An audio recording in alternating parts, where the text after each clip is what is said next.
इस्लाम की आमद से पहले अहले अरब के अंदर जिस माशरे में हमारे और आपके पैगंबर जनाब रसूल अकरम सल्लल्लाहु अलैहि वसल्लम तशरीफ लाए,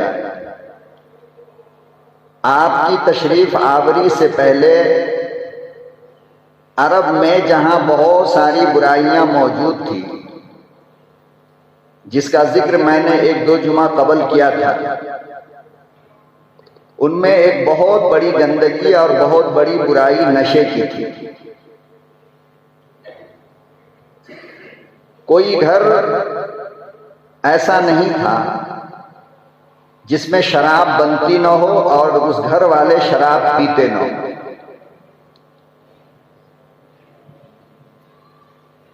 कोई इसको बुरा समझने के लिए तैयार नहीं था। जो शराब बाप पीता वही शराब बेटा पीता, जो शराब बेटा पीता वही शराब बीवी पीती। यानी पूरे घर वाले मिलकर शराब बनाते थे और शराब को पिया करते थे। कोई ऐब नहीं था, कोई बुराई नहीं थी। और उसकी मोहब्बत इतनी ज्यादा थी लोगों के अंदर कि जब कोई बच्चा पैदा होता तो उस बच्चे के पैदाइश के बाद सबसे पहला काम माँ बाप ये किया करते थे कि शराब लेकर उसके तालू में लगाते थे। ये सबसे पहला काम होता, ताकि बच्चा शराब का आदी हो जाए, शराब पीने में कोई परेशानी न हो। आप जरा सोच कर देखिए कि जिस माशरे के अंदर नशे की ऐसी लत हो,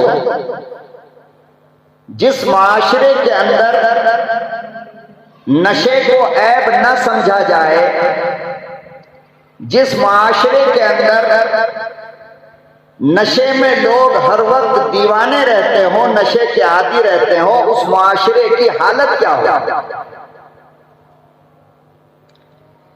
इसलिए कि ये बात अपनी जगह बिल्कुल तय है और यही चीज अल्लाह ने कुरान करीम में बयान फरमाया कि इंसान जब नशा करता है और आदमी जब नशे की हालत में होता है तो उसकी सबसे पहली बुराई यह है कि आदमी की अकल खत्म हो जाती है।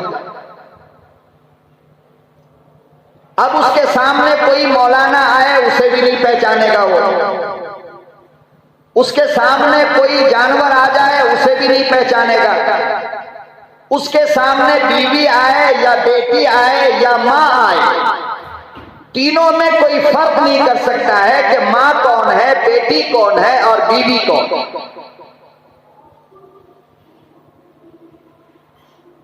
तो अल्लाह ने कुरान करीम में फरमाया कि नशे की सबसे पहली बुराई और सबसे पहली गंदगी यह है कि नशे की वजह कर आदमी की अकल खराब हो जाती है। अच्छी और बुरी चीज की पहचान नहीं रहती। उसे गिलास में पानी दो तो भी पी लेगा और पेशाब भर करके दो तो भी पी लेगा, उसे कोई फर्क नहीं पड़ता।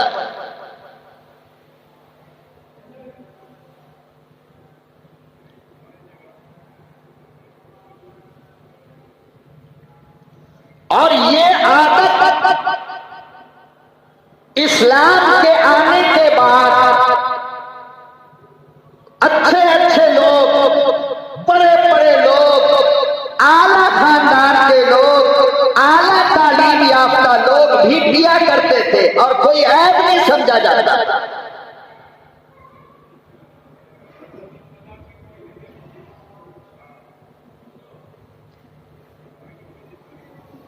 यहां तक कि अल्लाह रब्बुल आलमीन ने इसको हराम करा दिया। आप अंदाजा लगाएं, मक्के का कोई घर ऐसा नहीं था जिस घर में शराब बनती ना हो और जिस घर के लोग शराब पीते न हो।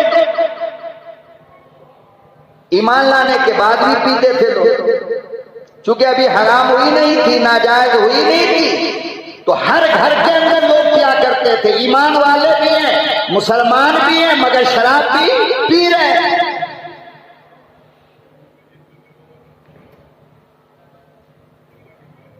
यहां तक के एक वक्त नमाज का टाइम हुआ, एक सहाबी शराब की हालत में मुसल्ले पे आकर के खड़े हो गए, कुरान गलत पढ़ दिया। मगरिब की नमाज थी, कुरान करीम कुलिया अय्युहल काफिरून वाली सूरत गलत पढ़ दी।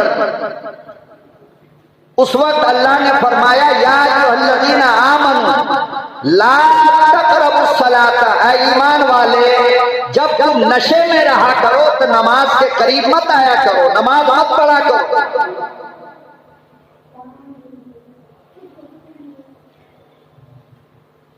कुछ दिन गुजरा, उसके बाद अल्लाह ने हराम कर दिया, इन्नमल खम्र वल मैसिर वल अंसाब वल अज़लाम रिज्सुम मिन अमलि शैतान, कि मेरे महबूब अब मैं शराब के हराम होने का ऐलान करता, अब पीना जायज नहीं, अब हराम है।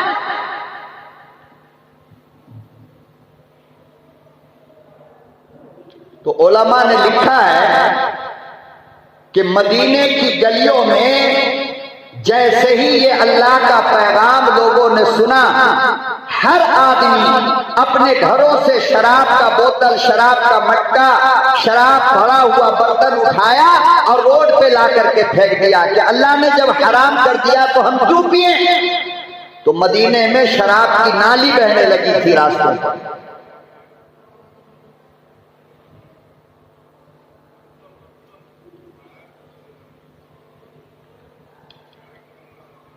इंसान, अल्लाह के नबी सल्लल्लाहु अलैहि वसल्लम ने फरमाया कि शराब और नशा चाहे वो कोई भी हो, चरस का नशा हो, अफीम का नशा हो, गांजे का नशा हो, सुलेशन का नशा हो, इंजेक्शन का नशा हो, सांप का नशा हो, कोई भी नशा हो, जब आदमी नशा करता है तो नबी ने फरमाया उम्मुल खबाइस, जो आदमी नशे का आदी हो जाए समझो कि वो दुनिया की कोई भी बुराई कर सकता है, कोई भी गुनाह कर सकता है।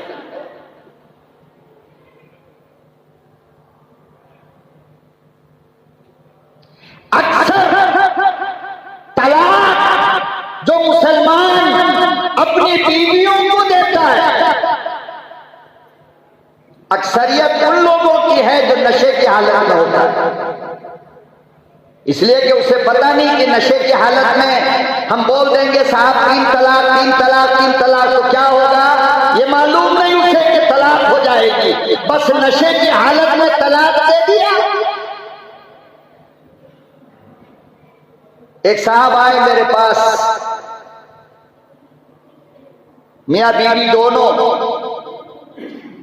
और आकर के कहने लगे मौलाना एक मसला मालूम करना है। मैंने कहा क्या मसला है भाई? तो कहने लगा रात, बीवी कह रही है कि रात हमारे शौहर ने शराब पी लिया था, नशे की हालत में आकर मुझे 3 तलाक दे दिया है।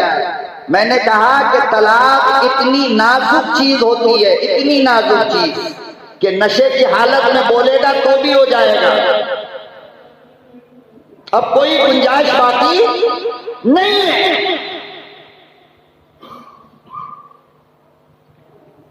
बाथरूम में बैठा हुआ अकेले, लोग कहते हैं कि जिस तरह निकाह का सुन्ना और मियां बीवी का राजी होना जरूरी है, तलाक के लिए भी मियां बीवी का राजी होना जरूरी है, ऐसा नहीं है। निकाह के लिए दोनों का राजी होना जरूरी है, मगर तलाक के लिए राजी होना जरूरी नहीं है। फोन पर देगा तो भी होगा, व्हाट्सएप पे मैसेज में लिख के देगा तो भी होगा, यहां तक के बाथरूम में बैठा हुआ अकेले खाली बैठा बैठा जबान से कह दे मैंने अपनी बीवी को 3 तलाक दे दिया, किसी ने सुना नहीं, तलाक हो जाती है। इतनी नाजुक चीज है तलाक।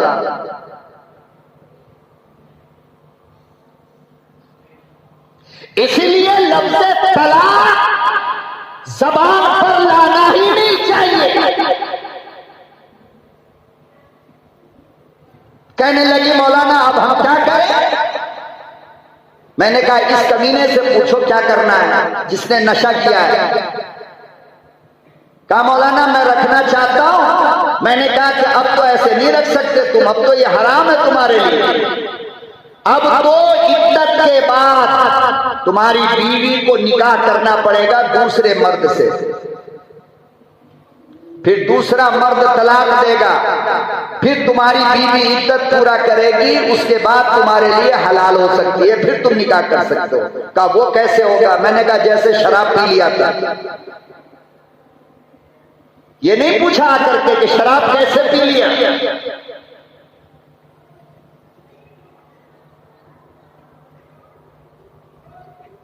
तो जैसे शराब पी लिया था ऐसे ही ये भी कर ले। जब तेरे लिए बेशरम शराब पीना कोई मुश्किल काम नहीं, तो तेरी बीवी का दूसरे मर्द के साथ निकाह के बाद सोना क्यों मुश्किल है? वो भी हराम खाना, ये तो हलाल है।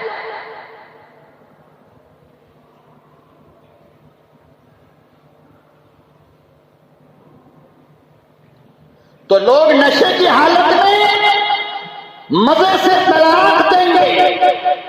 और कितनी जगह तो मेरे भाई माफ करना ऐसा हुआ कि बीवी समझकर अपनी सोती हुई मां के साथ बेटा नशे की हालत में ज़िना कर बैठा।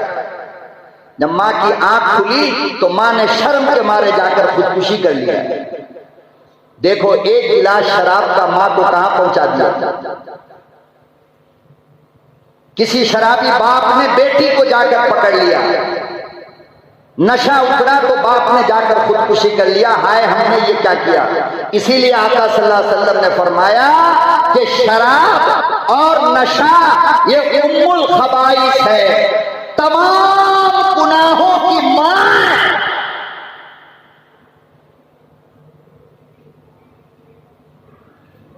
तमाम गुनाहों की न मां को पहचानता है, न बेटी को पहचानता है, न बीवी को पहचानता है, न बहन को पहचानता है। बस नशे की हालत में जो सामने आया उसके साथ मुंह काला करेगा।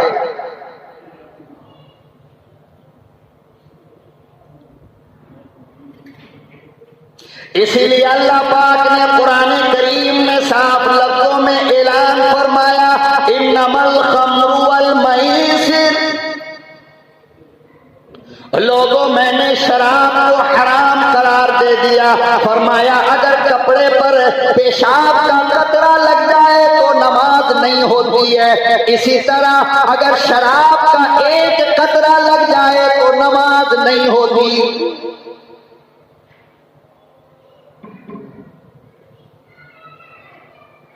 अंदाजा लगाओ दोनों एक जैसा बराबर नापाक है। लोगों अगर तुम अपना पेशाब नहीं पी सकते हो, अगर पेशाब पीने में तुम्हें घिन मालूम होता है, फिर शराब क्यों पीते हो?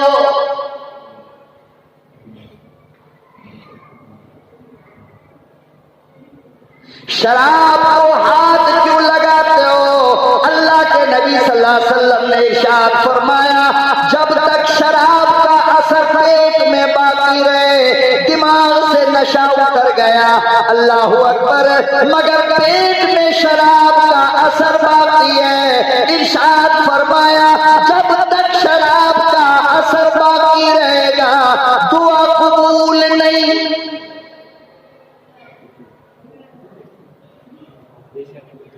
और यारों अंदाजा लगाओ अगर शराब पेट में मौजूद हो, फिर मौत का फरिश्ता आए हमें बुला कर ले जाए, तो बताओ अंदाजा लगाओ कब्र में हालत क्या बनेगी।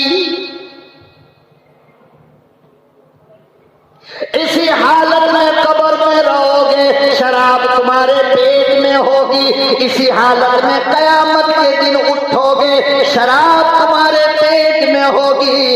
इसी हालत में अल्लाह के नबी के सामने आओगे, शराब पेट में होगी।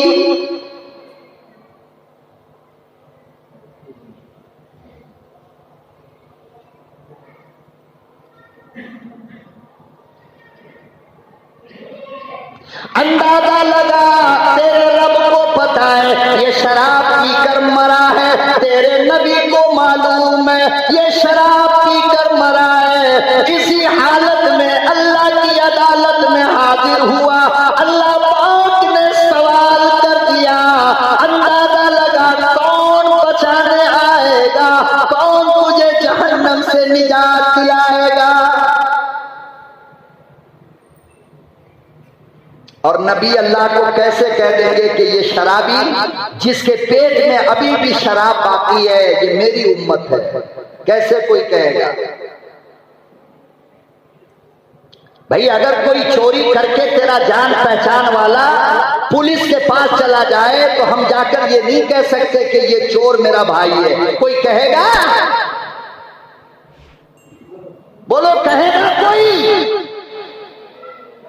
अगर चोर भाई को दुनिया के पुलिस वालों के सामने तुम अपना भाई नहीं कह सकते, तो शराब लेकर के जब तुम हाजिर हो मेरा नबी तुमको अपनी उम्मत कैसे कहेगा?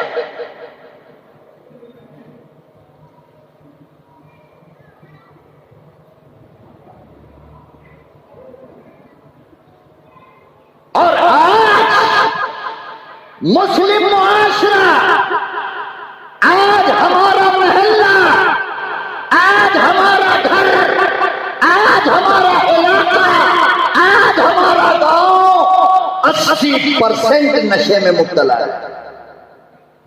80% नशे का आदी है, चाहे किसी भी शक्ल में नशा करता हो, मगर करता है नशा।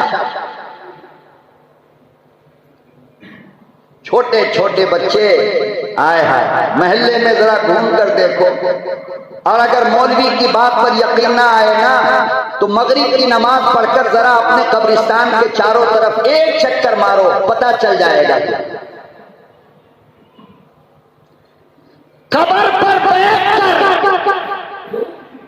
तुम्हारी औलाद, तुम्हारे महल्ले के जवान, तुम्हारे महल्ले के औबाश लड़के, बदमाश लड़के, अरे कब्रों पर बैठ करके गांजा पीते।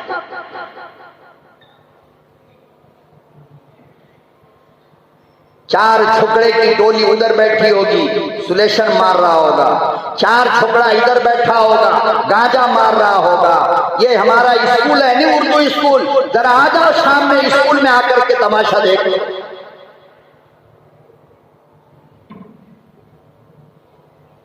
और सारे जवान बच्चे हैं, कोई उम्र वाला नहीं है, कोई बुढ़ा नहीं है, हमारी कौम का जवान है, हमारी कौम के ये बच्चे हैं जो आज नशा और चरस, अफीम, गांजा, सुलेशन, इंजेक्शन और न जाने क्या क्या इस्तेमाल करते हैं। छोटी छोटी उम्र का, इतना छोटा छोटा बच्चा, जेब में रुमाल होगा और उसकी बोतल होगी, उसमें डुबाएगा, उसको सुनेगा, मस्त हो जाएगा। बताओ ये बच्चा अपने बाप को पहचान रहा है? पहचानेगा मेरा बाप है ये?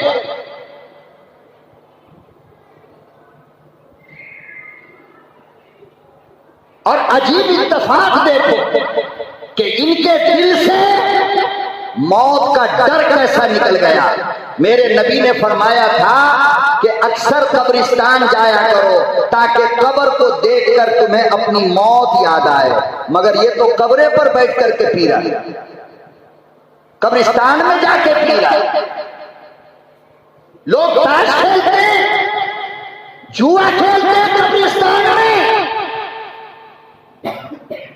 कब्रों पर बैठकर इनके गैरत, बेहया और बेशर्म को शर्म तक नहीं आती है। और महल्ले वाले तमाशा देखते हैं, मुंह नहीं लगाते, बात नहीं करते। क्यों? एक नंबर के लुच्चे टाइप के लोग होते हैं। माँ की बहन की इज्जत बचाने के लिए आप जैसा हम जैसा शरीफ आदमी उनको टोकता भी नहीं।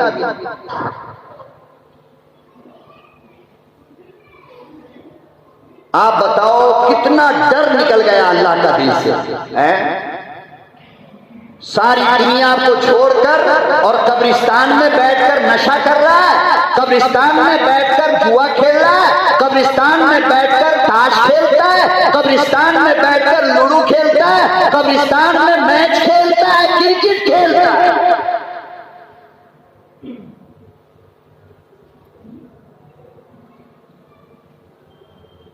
अल्लाह अकबर कबीरा। हजरत उस्मान जिन्नूरैन के बारे में लिखा है, हजरत उस्मान की आंखों के नीचे बीच गाल पर नाला बन गया था। फरमाया क्यों? फरमाया इसलिए जब जब वो कब्रिस्तान आते, जब भी वो किसी कब्र की ज़ियारत करते, इतना रोते कि आंख पे आंसू गिरता और गाल पे निशान पड़ गया।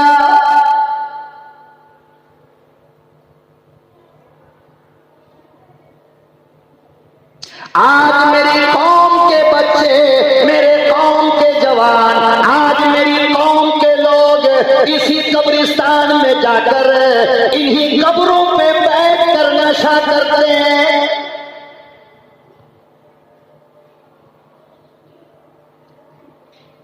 आखिर ये बच्चे यहां तक आए क्यों?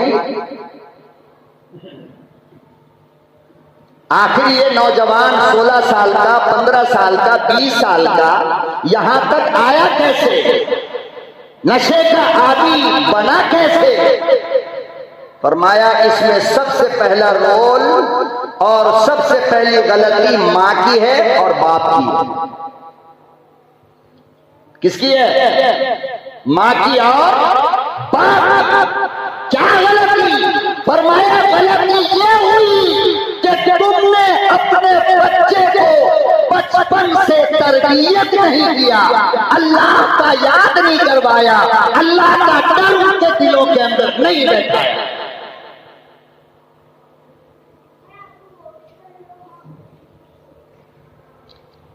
और जाहिर सी बात है मेरे भाई, माफ करना, जब इन्हीं बच्चों से सिगरेट मंगवाएगा बाप, इन्हीं बच्चों से गुटखे मंगवाएगा, इन्हीं बच्चों से बीड़ी मंगवाएगा, इन्हीं बच्चों के सामने तंबाकू खाएगा और इन्हीं बच्चों के सामने बैठकर सिगरेट के धुआं उड़ाएगा, तो फिर बेटा तो नकल करेगा ना कि अब्बा को कितना मजा आता है, जरा हम भी देखें। अब जो सिगरेट पीकर तुमने फेंका, बच्चे ने दाएं देखा बाएं देखा, जल्दी से उठा करके अपने रूम में गया और जला करके पीना शुरू कर दिया।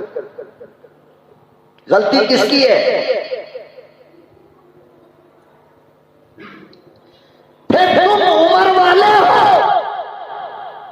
तुम्हारा काम सिगरेट में हो गया, मगर ये बच्चे जवान हैं, इनका काम सिगरेट पे खत्म नहीं होता। तो अब ये उससे ऊपर जाने की कोशिश करते हैं। फिर मोहल्ले के कमीने बच्चों के साथ मिलकर के पूछते हैं, भाई सिगरेट से तगड़ा मजा किस में आता है? अब वो बताएगा, गांजा तक पहुंचाएगा, अफीम तक पहुंचाएगा, सुलेशन तक पहुंचाएगा, और न जाने अल्लाह जाने कितनी चीजें मिल रही है बाजार के अंदर।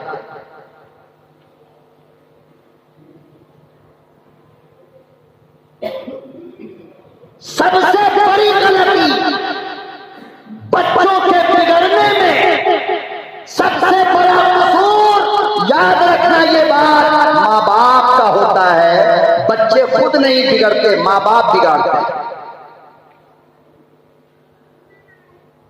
इसलिए तो मेरे आका ने फरमाया कि बच्चे को बचपन से नमाज की आदत डालो, नमाज की आदत डालो।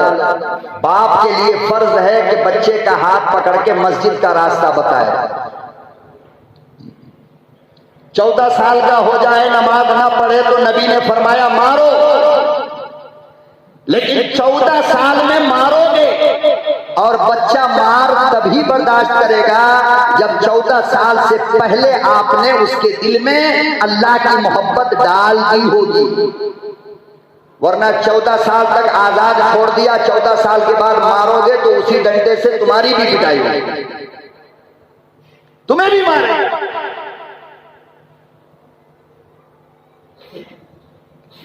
इसीलिए बचपन से जितनी फिक्र तुमको काम की होती है, जितनी फिक्र तिजारत की होती है, जितनी फिक्र राशन की होती है, जितनी फिक्र दुकान की होती है, फरमाया इससे ज्यादा फिक्र अपने बच्चों की करो, उसकी तालीम की, उसकी तरबियत की, उसके ऊपर नजर रखो कि मेरा बच्चा किन किन बच्चों के साथ रहता है।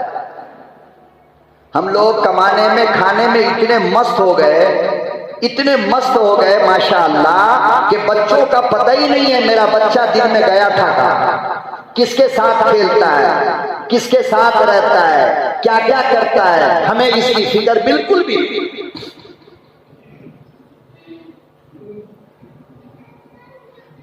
बच्चों को बचपन से आप सिखाओगे, बच्चों को बचपन से आप उनकी तरबियत करोगे, तो ये नहीं हो सकता कि मां ने तरबियत किया, बाप ने तरबियत किया और फिर बेटा जाकर के नशा करे, ऐसा नहीं हो सकता, हरगिज़ नहीं होता।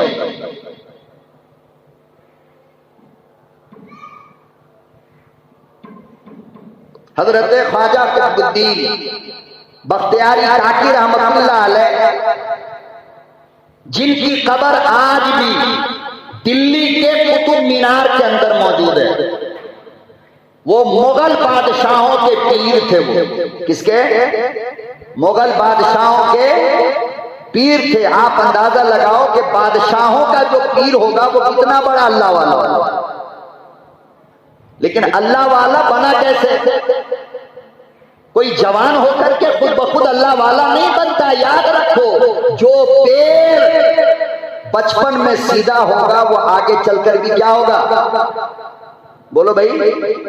और जो पेड़ बचपन में टेढ़ा हो और आपने उसको सीधा नहीं किया तो वो आखिरी तक टेढ़ा ही रहे।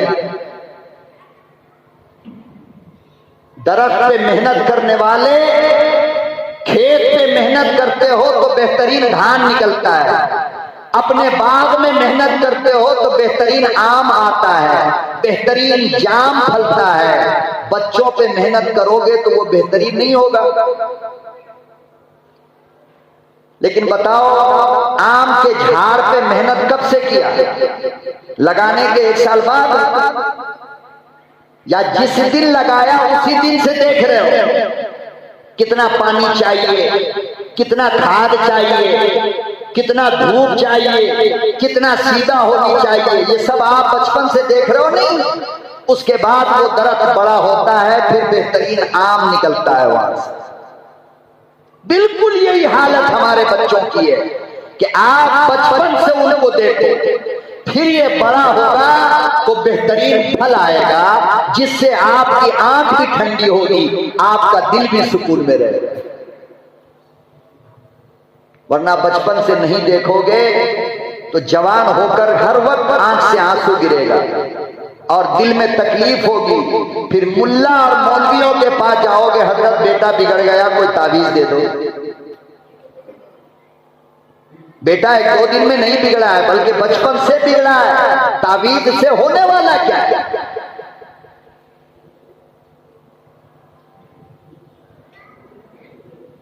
इसलिए निगरानी करो,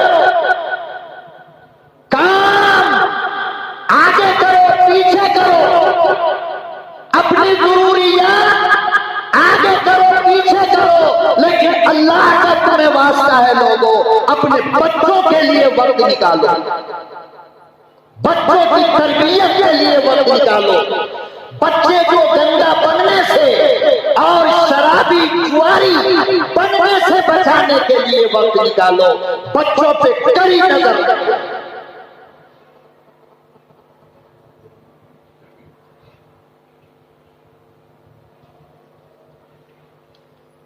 तो ख्वाजा कुतुबुद्दीन बख्तियारी काकी इतना बड़ा अल्लाह का वली, जब ये पैदा हुआ, बचपन था, छोटे थे, तो अम्मा अब्बा दोनों मिलकर बैठ गए और फिक्र करने लगे कि बच्चे को सीधा कैसे रखा जाए, इसकी तरबियत का क्या निजाम बनाया जाए। मियां बीवी दोनों, अभी बच्चा गोद में मगर फिक्र शुरू हो गई।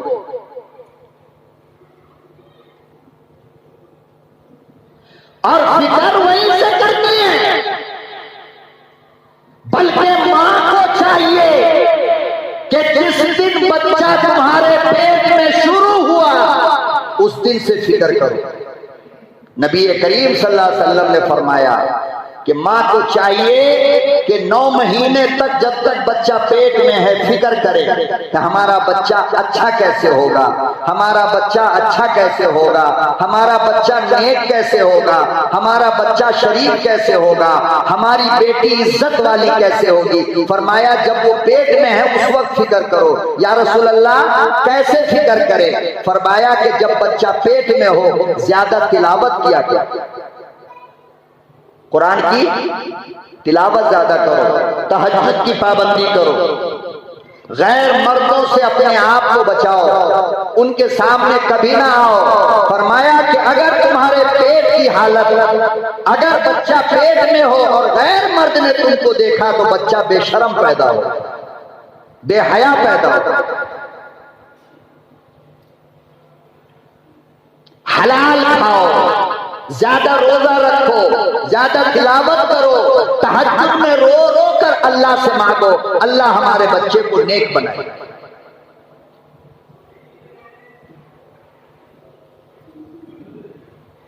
फिर दुनिया में आए तो पाक हालत में दूध पिलाओ, वजू बनाकर दूध पिलाओ, नमाज पढ़कर दूध पिलाओ, और जब तक बच्चा दूध पीता रहे मां को चाहिए कि वो जबान से अल्लाह अल्लाह करती रहे, जिक्र करती।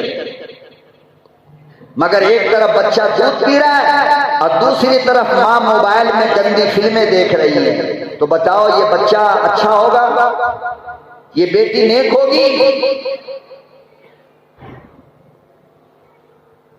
बच्चा पेट में है, मां गाली दे रही है, मां झूठ बोल रही है, मां बाजार घूम रही है, नमाज नहीं पढ़ती है, कुरान नहीं पढ़ती है, तो जाहिर बात है कि चोर लुच्चा पैदा होगा, बदमाश पैदा होगा।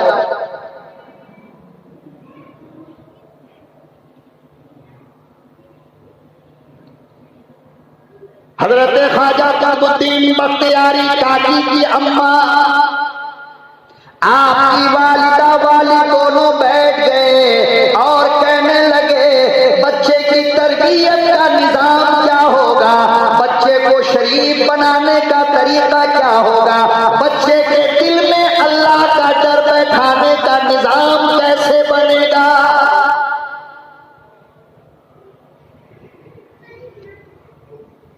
अल्लाहु अकबर कबीरा लोगों, अंदाजा लगाओ, तुम अपने जवान बच्चों की फिक्र करते नहीं हो, तुम अपनी जवान बेटियों की फिक्र नहीं करते हो, तुम अपने जवान लड़कों की फिक्र नहीं करते हो, मगर वो कैसा अल्लाह वाला है कि बच्चा गोद में है फिक्र शुरू हुई।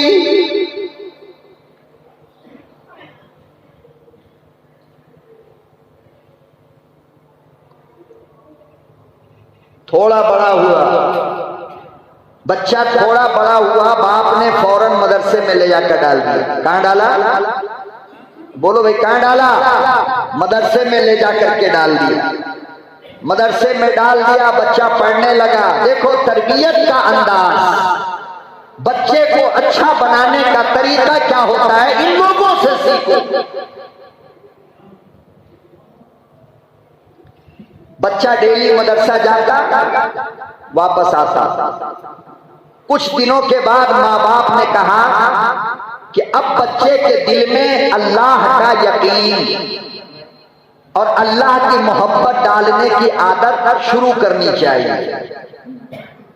वालिद ने कहा कि बहुत अच्छी सोच है आपकी, फौरन इसकी तैयारी करो। एक दिन रोटी बनाकर अम्मा ने छुपाकर एक जगह रख दिया, अंदाज देते। बच्चा आया मदरसे से भूखा प्यासा, कहने लगा अम्मी बहुत भूख लग रही है। अम्मी ने कहा बेटा हमें जब भूख लगती है तो हम अल्लाह से मांगते हैं। किससे? अब्बा को जब भूख लगती है तो अब्बा अल्लाह से मांगते हैं। तो तुम्हें भूख लगी है तो तुम भी अल्लाह से मांगो, अल्लाह रोटी देगा, हमें भी देता है, अब्बा को भी देते हैं, तुमको भी देंगे। अम्मी कैसे? कहा कि जानमाज उठा कर लाओ। बच्चा छोटा सा है, जानमाज उठा कर लाया।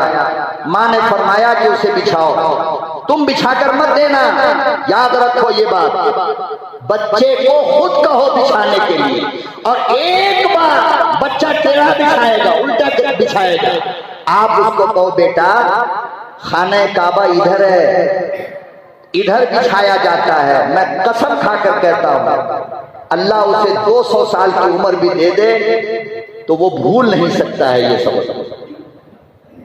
नहीं भूले। बैतुल्लाह इधर है। बच्चे का दिमाग बिल्कुल तेज होता है, एक बार जो कह दो मौत तक याद रहता है। मां ने कहा कि बेटा ऐसे बिछाओ। अम्मी क्यों? फरमाया इसलिए कि इधर बैतुल्लाह है, इधर रुक करके नमाज पढ़ेंगे तो नमाज होगी, वरना नमाज नहीं होगी। देखो मसला मालूम हो गया। 5 साल के बच्चे को किसने बताया? मां ने। मुसल्ला बिछाया, बच्चा खड़ा हो गया। अम्मी अब क्या करूं? फिर अम्मी बाजू में खड़ी होकर कहती है बेटा ऐसे हाथ बांधो, हाथ उठाओ फिर बांधो। फिर रुकू करके बताया, फिर सजदा करके बताया। जब नमाज पूरी हो गई तो कहा बच्चे ने अम्मी अब क्या करूं? तो अम्मी ने कहा कि मांगो अल्लाह से रोटी, भूख लगी है ना। बच्चे ने छोटा छोटा हाथ उठाया और कहने लगा अल्लाह मियाँ मदरसा पढ़ के आया हूं, बहुत भूख लग रही है, रोटी दीजिए ना। दुआ पूरी हो गई। कहने लगा अम्मी रोटी कहाँ है? अम्मी ने कहा बेटा जानमाज पे रोटी थोड़ी आएगी, अभी आपने मांगा है, अब घर में जाकर के ढूंढिए, कहीं पे मिल जाएगी। तो माँ ने तो पहले से रोटी रखा था ना। बच्चा गया ढूंढते ढूंढते रोटी तक पहुंच गया। रोटी खाने के बाद कहने लगा अम्मी हमारा अल्लाह कितना अच्छा है, नहीं हमको भी खिलाता है, जानवर को भी खिलाता है। देखिए ना, छोटी सी दुआ मांगे और 2 रोटी दे दिए। बताओ उसका यकीन कितना मजबूत हो गया हो। अल्लाह ऐसी मां जब होगी तो बच्चा शराबी नहीं हो सकता है। बच्चा चरस, अफीम और गांजे का दीवाना नहीं हो सकता है। दूसरा दिन फिर मदरसे गया, माँ ने फिर रोटी रखा, फिर आकर के अब बोलने की जरूरत नहीं। अब मदरसे से आया, मुसल्ला बिछाया, नमाज पढ़ा, अल्लाह मियाँ भूख लग रही है रोटी दे दे। फिर उठा वहीं पर गया, वहां रोटी पहले से रखी हुई। ऐसी मां पर अल्लाह की लानत बरसती है, खुदा की कसम, जो अपने बच्चों की जिद के सामने मोबाइल दे देते हैं कि बच्चा दिल बहला ले।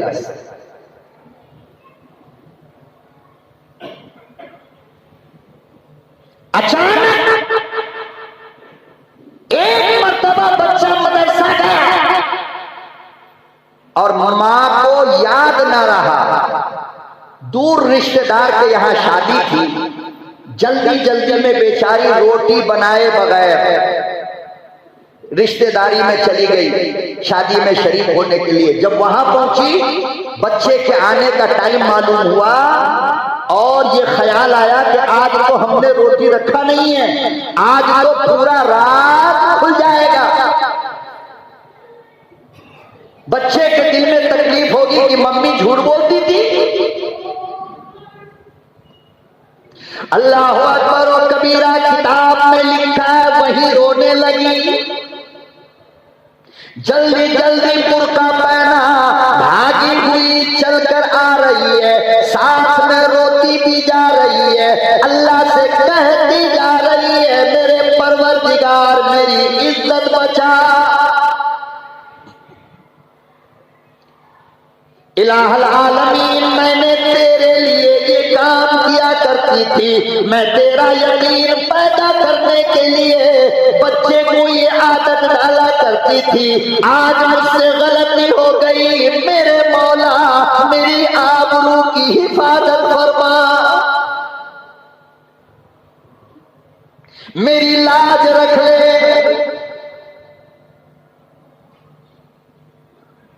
रोती पीटती घर पे आई है, वक्त गुजर गया, देखा कि बच्चा आराम से बिस्तर पे सो रहा है। अम्मी ने जल्दी जल्दी रोटी बनाई, आप बच्चे को जाकर जगाया। प्यार से गाल पे हाथ रख करके बच्चे को उठाया, बेटे उठ जाओ ना, भूख लग रही होगी। कहने लगा अम्मी नहीं ना, भूख बिल्कुल नहीं है। कहा कैसे?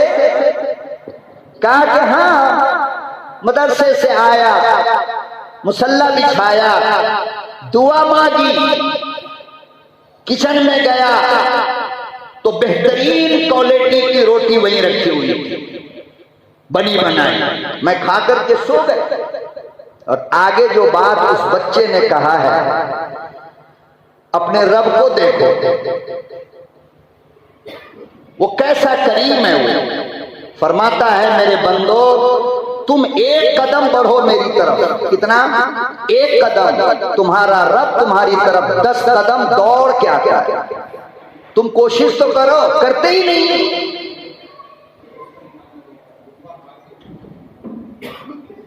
बच्चा कहने लगा मम्मी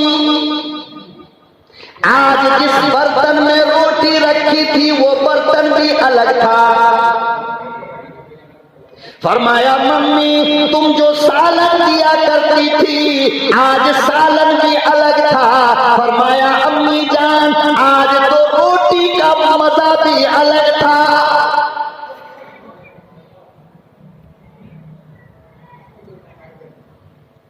फरमाया अम्मी जान जब तुम रहती हो तो बर्तन भी अच्छा नहीं रहता है, सालन भी अच्छा नहीं रहता है और रोटी भी अच्छी नहीं रहती है। जब तुम चली जाती हो मेरा परवरदिगार मुझे सब कुछ अच्छा देता है, मुझे बड़ी खुशी होती है।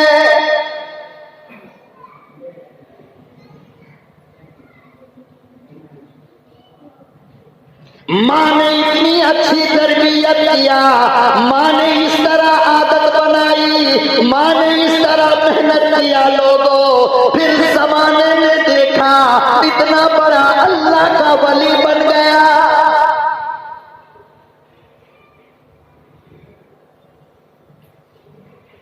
आज हमारी माओ में न हया बाकी है, न शर्म बाकी है, न तरबियत का अंदाज बाकी है। बच्चों के सामने गाली बकती है, बच्चों के सामने झूठ बोलती है, बच्चों के सामने शौहर से लड़ती है। तो बच्चा वली क्यों बने? बच्चे के दिल में अल्लाह की मोहब्बत क्यों आए? बच्चे तो मासूम होते हैं ना। उलमा ने लिखा है कि खबरदार तुम ये गलती कभी भी बच्चों के सामने मत करना। मियाँ बीवी की लड़ाई और मियाँ बीवी के झगड़े बच्चों के सामने कभी मत किया करो, वरना तुम्हारा झगड़ा तो एक दिन में खत्म हो जाएगा मगर बच्चा जिंदगी भर के लिए बिगड़ जाएगा, फिर नहीं संभाल पाओगे। फिर वो भाई बहन लड़ेंगे तो तुम किस मुंह से कहोगे बेटा लड़ा नहीं करते? वो पलट कर कहेगा तुम भी तो मेरी मां से लड़ते नहीं हो क्या?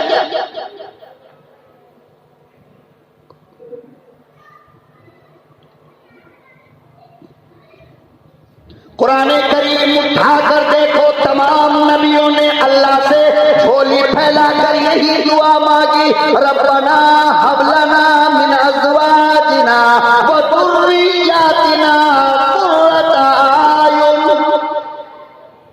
तमाम नबी ने ये दुआ मांगी, मेरे परवरदिगार मुझे नेक बच्चा दे।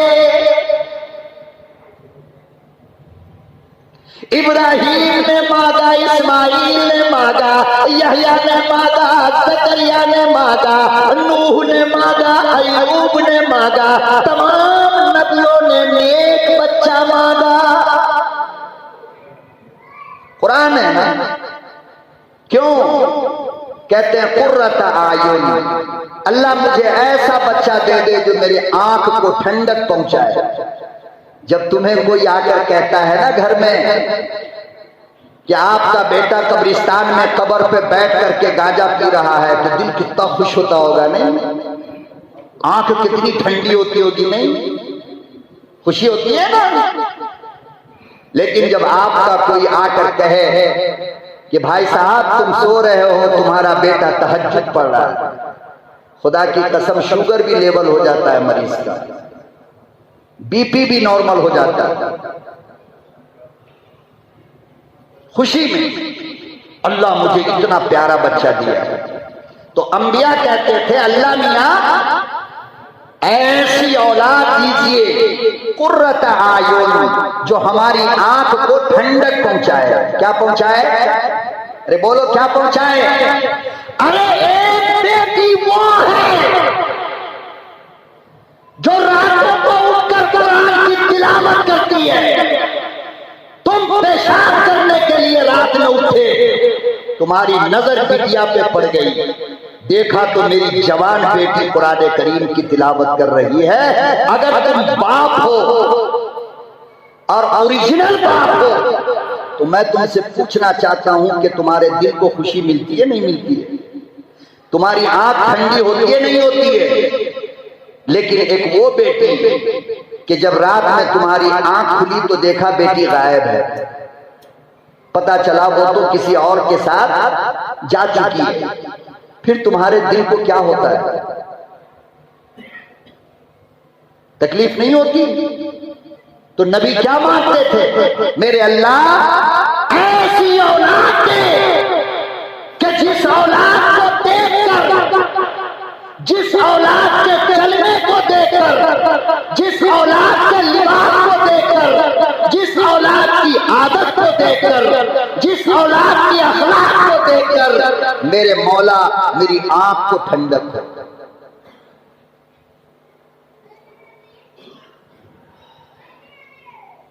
एक बच्चा वो है जिसके बारे में मोहल्ले के लोग आकर कहते हैं कि वाह अब्दुल रहमान साहब कितना प्यारा बच्चा है आपका माशाअल्लाह। तो खुदा की कसम करोड़ों रुपये की कमाई तुम्हारी जूती के नीचे, उस वक्त जो तुम्हारे दिल को खुशी मिलती नहीं मिलती। लेकिन एक बदनसीब बाप वो है जिसको सुबह दोपहर शाम बस यही सुनने को मिलता है, आपके बेटे ने ये किया, आपके बेटे ने ये किया। अंदाजा लगाओ बाप की उम्र खुदा की कसम अगर 100 साल है, 50 साल में मर जाता है। इसलिए अल्लाह से अपनी आंखों को ठंडक पहुंचाने वाली औलाद मांगो।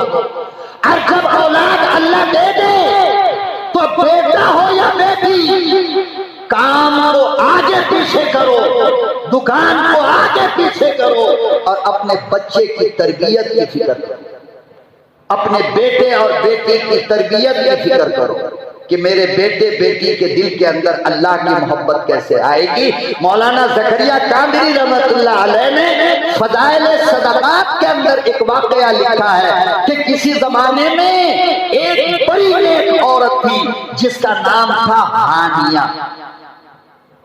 क्या नाम था? हानिया।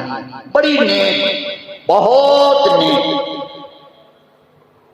शेख ज़करिया रहमतुल्लाह अलैह लिखते हैं, फ़ज़ाइल अमाल उठाओ, फ़ज़ाइल सदक़ात में देख लो वाक़या लिखा है या नहीं लिखा है। उस औरत का इंतकाल हुआ, जवान बेटा छोड़कर गई थी दुनिया से। मां के इंतकाल के बाद से कोई जुमा ऐसा नहीं होता, कोई जुमा जब ये कुरान करीम का हाफिज बेटा अपनी माँ के कब्र पे जाकर के कुरान की तिलावत न करता हो। हर जुमे जाता और माँ की कब्र पे जाकर के कुरान की तिलावत क्या करता था। जाहिर बात है कि तिलावत तो उसी का बेटा करेगा ना जिस बाप ने अपने बेटे को तिलावत की आदत डलवाई हो, कुरान का हाफिज बनाया हो, कुरान पढ़वाया हो। वरना बाप की अक्सरियत आज कुरान के लिए मुहताज है दूसरों के बच्चे की। मौलाना मदरसे में कुरान खानी करा दीजिए। क्यों?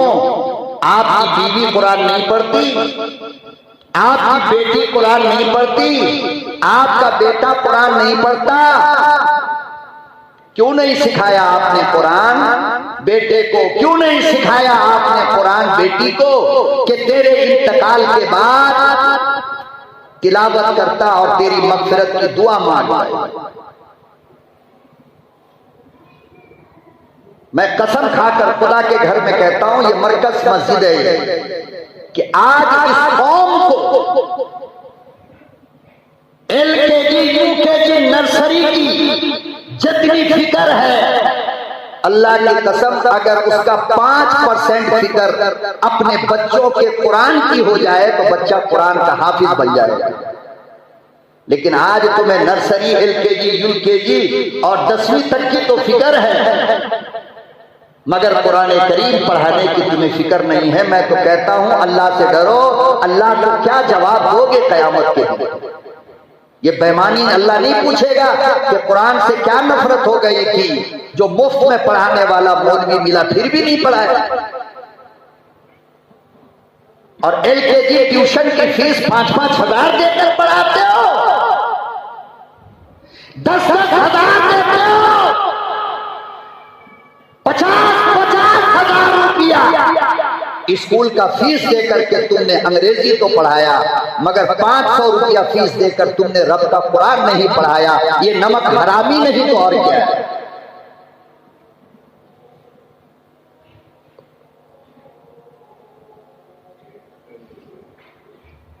तुम्हारी डॉक्टर औलाद, तुम्हारा लेक्चरर बेटा, तुम्हारा सॉफ्टवेयर बेटा तुम्हारे मरने के बाद तुमको एक नेकी तुम्हारी कब्र तक नहीं पहुंचा सकता। लेकिन जिस बेटे के पीछे तुमने लाख रुपया भी खर्च नहीं किया, वो बेटा तुम्हारे लिए कुरान पढ़कर अल्लाह से मग़फ़िरत की दुआएं मांगता है। इसलिए उसकी फिक्र बाद में करो, पहले इसकी फिक्र करो जो तुम्हारे मरने के बाद भी तुम्हारे काम आ जाए। तो हर जुम्मे को जाकर अपनी मां के कब्र पे खड़ा होकर कुरान करीम की तिलावत किया करता। एक मर्तबा ख्वाब में देखा अपनी मां को कि खुशबू के बिस्तर पे अम्मा लेटी है और रेशम का तकिया सराहने में लगा है। बेटे ने पूछा, अम्मी यहां तक कैसे आई? अम्मी ने कहा, बेटा अल्लाह ने फजल फरमाया और कयामत तक के लिए मुझे ये बिस्तर दे दिया गया। बेटे ने कहा, अम्मी मेरे लिए कोई खिदमत का काम? अम्मी ने कहा, बेटा कुछ भी नहीं, बस जिस तरह तुम हर जुमे को आकर कुरान की तिलावत करते हो तो मेरे दिल को बड़ा सुकून मिलता है। ये कभी भी मत छोड़ना, हमेशा आते रहे।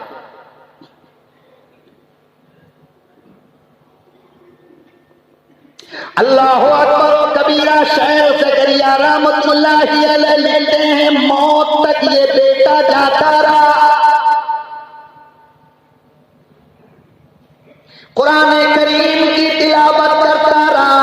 आज तुम अपनी कब्रों पे हजारों शिरक करते हो, आज अपनी कब्रों पे हजारों तूफान बर्पा करते हो, 4 दिन पे जाकर शिरक करते हो, 40 दिन के बाद जाकर शिरक करते हो, मगर अल्लाह के कुरान को पढ़कर मग़फ़िरत कोई नहीं करवाता। 4 किलो बूंदी और 5 किलो बूंदी और फूल के हजारों रुपये के हार लेकर बाबा की कब्र पे 4 दिन के बाद पहुंचने वालों, कभी हम जैसे जाहिलों से पूछ लिया होता कि तुम्हें इस्लाम ने इसकी इजाजत भी दिया है या नहीं? काश के इसी बूंदी का पैसा, इसी लड्डू का पैसा, इसी हार का पैसा बाप के नाम पर तुमने किसी यतीम को दे दिया होता, रब्बे काबा की कसम इसकी बरकत से तुम्हारे बाप की मग़फ़िरत होती।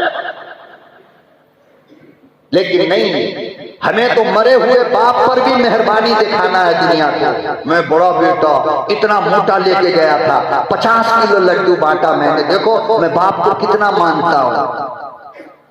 कुछ नहीं मानता वानता, बाप को और मुसीबत में डाल रहा है।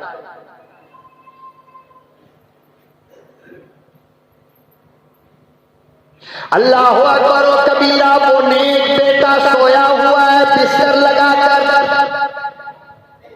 अचानक सामने ख्वाब में देखा लाखों औरतें, मर्द, जवान, बच्चे बैठे हैं। वो नौजवान पूछने लगा, आप कौन लोग हो, यहाँ क्यों आए हो? वो सारा मजमा कहने लगा, हम सारे लोग उसी कब्रिस्तान के मुर्दे हैं। कहने लगे सारे लोग, बेटा मैं मुबारकबाद देने आया हूं, मैं मुबारकबाद देने आई हो कि तुम जब जुमा आते हो, अल्लाह का कुरान पढ़ते हो, हम पूरे कब्रिस्तान वालों से अजाब उठ जाता है। तुम्हें अल्लाह का वास्ता देकर कहता हो, हमेशा आना, कभी न चुकाना। जब तुम आते हो, हम सारे मुर्दों को खुशी होती है।